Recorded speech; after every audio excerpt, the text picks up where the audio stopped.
What's up, folks? Hope you're enjoying your holiday break.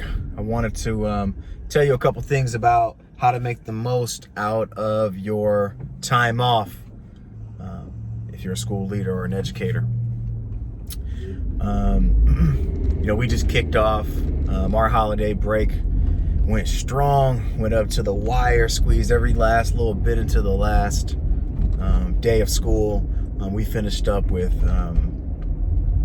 a staff student basketball game. I was on the grill cooking like 500 hot dogs. We had arts and crafts in the cafeteria, a whole bunch of rotations, kids doing some Jeopardy in the auditorium, and also some kids doing some team building competitions in the gym. It was a huge, fun day. Then after all that, we had a staff holiday luncheon that we do every year.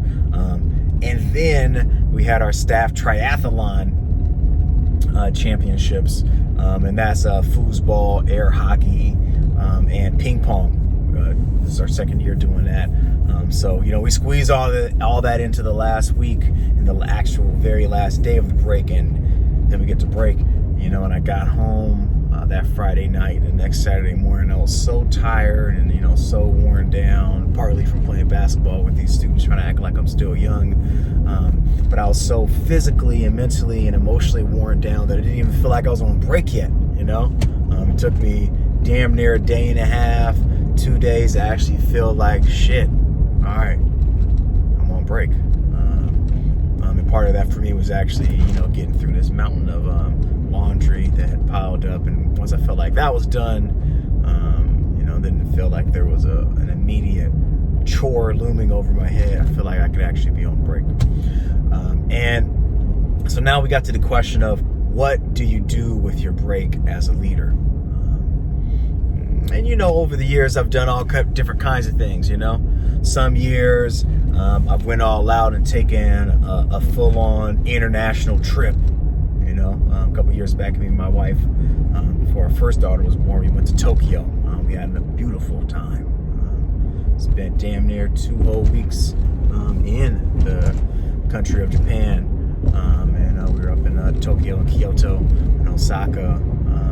Had a great time. I've had some time when, I did a staycation and, maybe went up to Lake Tahoe to the snow and did that. I've had years where, I tried to read a whole bunch of books. I maybe got through a book and a half. And that always feels really nice to level up my academics and, just learn some new things. This year, what am I trying to do with the break? One, I'm not trying to do anything. Very little planned.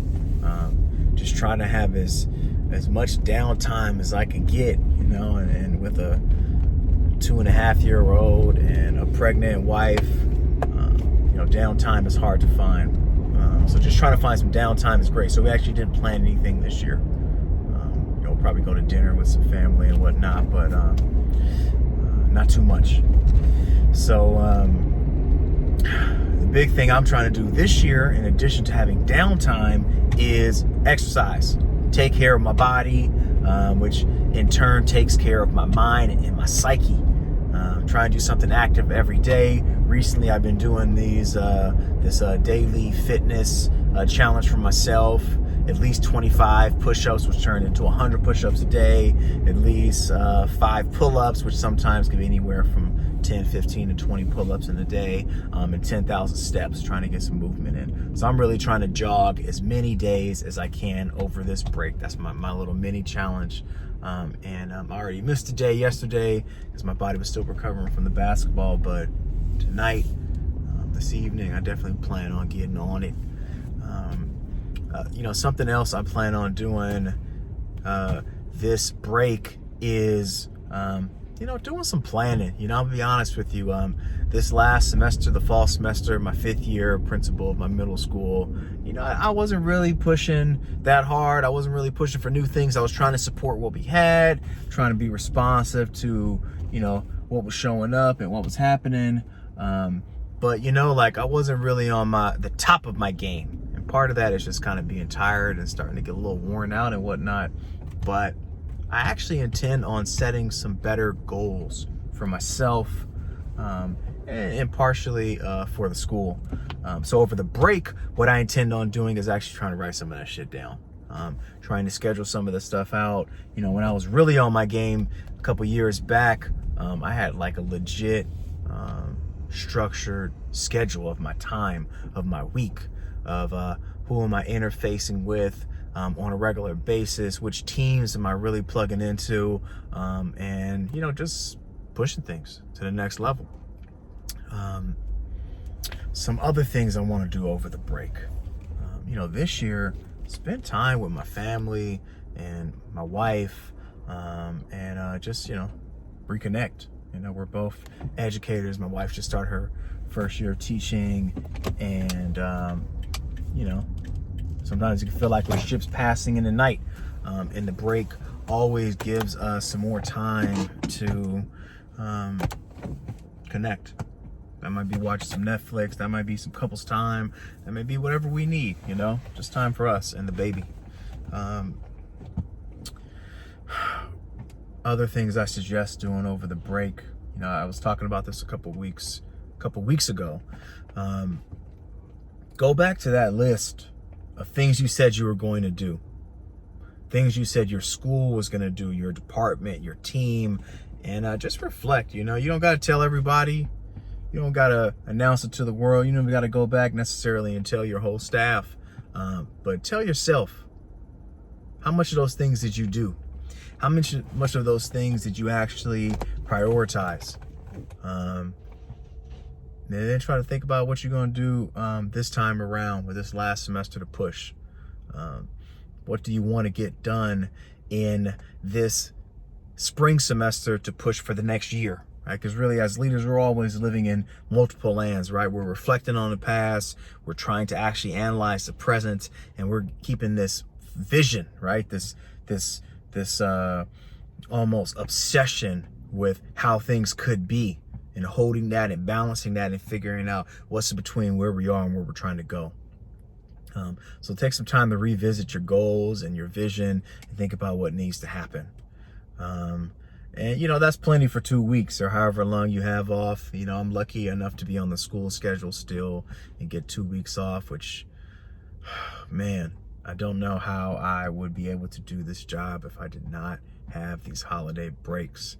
I'm sure I could.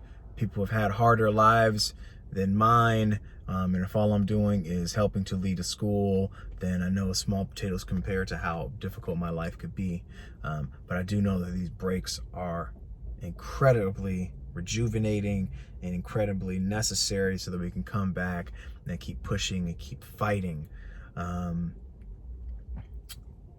You know, the last thing I'll say, if you want to think about how to maximize your break, is try to tap back into a passion that you have. I mean, for me, some of mine are hip hop music, basketball, fitness, the outdoors, traveling, writing. Try to think of what some of those passions are that I know you don't make time for. It's hard. It's hard to make time for yourself and passions at that. But try to think of what those passions might be, and try to do a little bit of that, or figure out how you can schedule some of that just to make sure that you are, you know, doing a little bit for you, right? Because yeah, sure, education and leadership might be your passion, but you got some other passions that are non-academic, non-educational, non-administrative. Think about those. And I'll tell you this, if you can figure out a way to bring that passion into your actual work, whew, then you're going to be doing it. Then you'll feel more balanced, and you'll feel more sustained, more fulfilled, more holistic. I guess I'll add one more in.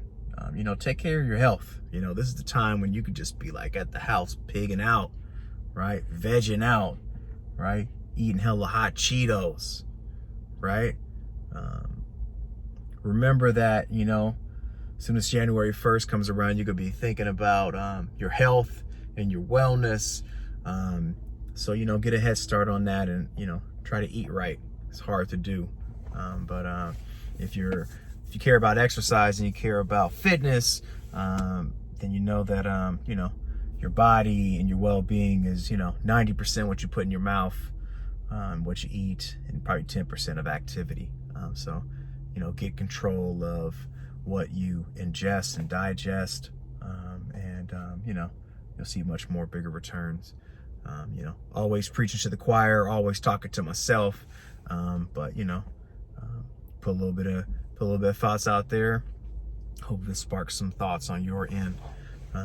With that, enjoy your break, take care of yourself, tap into your passions, eat right, exercise, read a little bit, think about your goals, and relax. Because in 2020, the fight continues. We got to come back harder. We got to come back stronger. Our kids need us to be at our best, at our better. And that starts with a little bit of rest. So enjoy yours. Happy holidays. And thank you for continuing to fight for our children, to fight for justice. Peace.